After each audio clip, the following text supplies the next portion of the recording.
আসসালামু আলাইকুম রহমতুল্লাহ। যারা আমার এই ভিডিওটা দেখছেন তাদের সকলকে জানাচ্ছি সাগিরা টেলিকমের পক্ষ থেকে আন্তরিক শুভেচ্ছা ও অভিনন্দন। আজকে আপনাদের সামনে যে ফোনটা নিয়ে আসছি এটা হচ্ছে টি মোবাইলের REVVL 5G মডেলের একটা সেট। এটার সমস্যা হচ্ছে ফোনটা জিমেল লক বা আমরা যেটাকে FRP লক বলি, সেই লক কীভাবে খুলতে হয় সে সম্পর্কে আজকে আপনাদের সামনে ভিডিওটা নিয়ে আসছি। সবাই মনোযোগ সহকারে দেখবেন, আশা করি উপকৃত হবেন।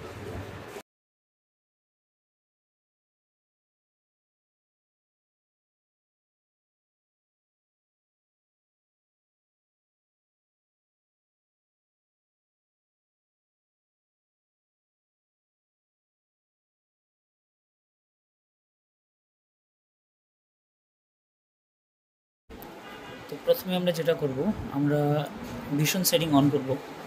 টেলব্যাক, ইউজ টেলব্যাক, এল দিব, উল্টোভাবে এল, এটাতে ডাবল ক্লিক করে open Google assistant, open YouTube,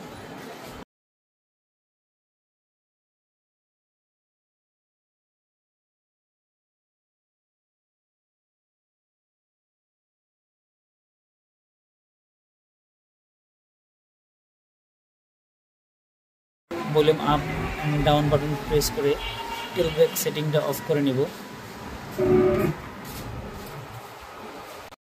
এখানে আমরা লিখে নিব VN রুম, লিখে সার্চ করে নিব। সার্চ করে VN রুমের ওয়েব পেজে ঢুকব।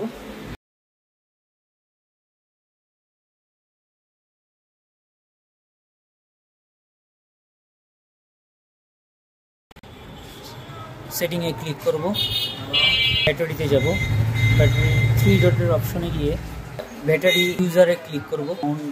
ক্লিক করার পর এখান থেকে গুগল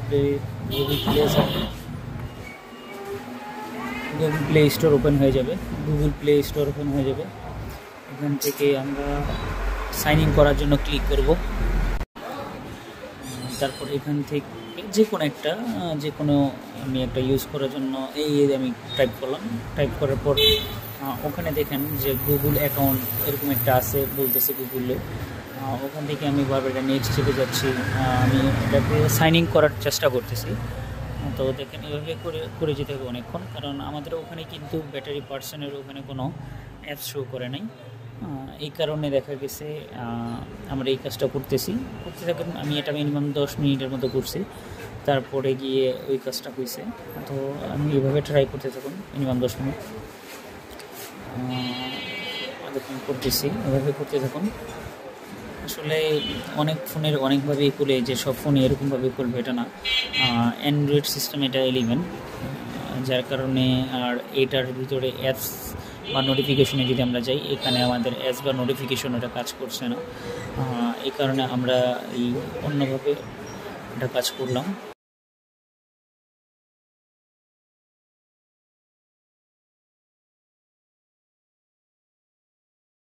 আমি আবার ব্যাগে চলে আসলাম, চলে এসে সেটিংয়ে গেলাম, আবার অ্যাপসে গেলাম, আবার ব্যাটারি ইউজে চলে আসলাম। দেখেন এখানে Google play service and Android সেটআপটা আমি সুইচ অফ করে নিলাম।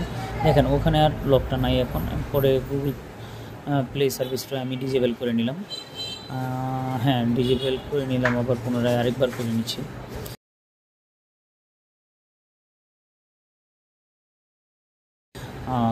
ব্যাগে চলে আসলাম। ব্যাগে আসার পর এখান থেকে আমি একবার ফুল মেনুতে চলে এসে এখান থেকে আমি ইমার্জেন্সি কলে ঢুকে এখান থেকে আমি ওনারে ঢুকলাম, চুজ ইমেজে গেলাম। এখানে আমি ভলিউম -N পাওয়ার বাটন চাপতে ধরে স্ক্রিনশট নিয়ে নিব। এখানে স্ক্রিনশট হয়ে গেছে। পরে ব্যাগে গিয়ে এখানে আমি ফোন স্টোরেজে চলে যাব। ওখান থেকে আমি পিকচার সিলেক্ট করব, পিকচারে চলে যাব, স্ক্রিনশটে চলে যাব। আর দেখেন যে স্ক্রিনশটটা নিয়েছে এখানে এটা ওপেন হয়ে গেছে। এখানে আমি নিজে ক্লিক করে নিব। এখান থেকে যাওয়ার পর 3 ডটে ক্লিক করব, ওখানে আমি প্রাইভেসিতে চলে যাব। এটাতে ক্লিক করার পর এখানে এই ইন্টারফেসটা চলে আসবে, গুগল প্রাইভেট ইন্টারফেসটা চলে আসবে। এখানে এই বা আপনি যে কোনো একটা লেখা সিলেক্ট করে চাপটা ধরে রাখবেন, ধরার পরে আপনার এই copy share and select all and আপনার ওয়েব সার্চ এই অপশনটা চলে আসবে। ওখান থেকে আপনি ওয়েব সার্চটা সিলেক্ট করে নেবেন, গিয়ে এখানে টাইপ করবেন ভিএন রুম টাইপ করার পর আপনি আবার ভিএন রুমে চলে যাবেন। ভিএন রুমের পেজে চলে গিয়ে এখান থেকে আপনি আবার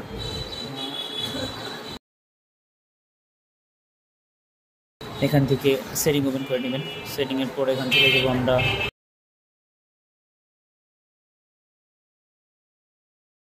অ্যাপস অ্যান্ড নোটিফিকেশনে, রিস্টার্ট অ্যাপস ব্যাগে চলে এসে ওয়াইফাই এটা অফ করে নিব। আমরা হোম পেজে চলে আসবো।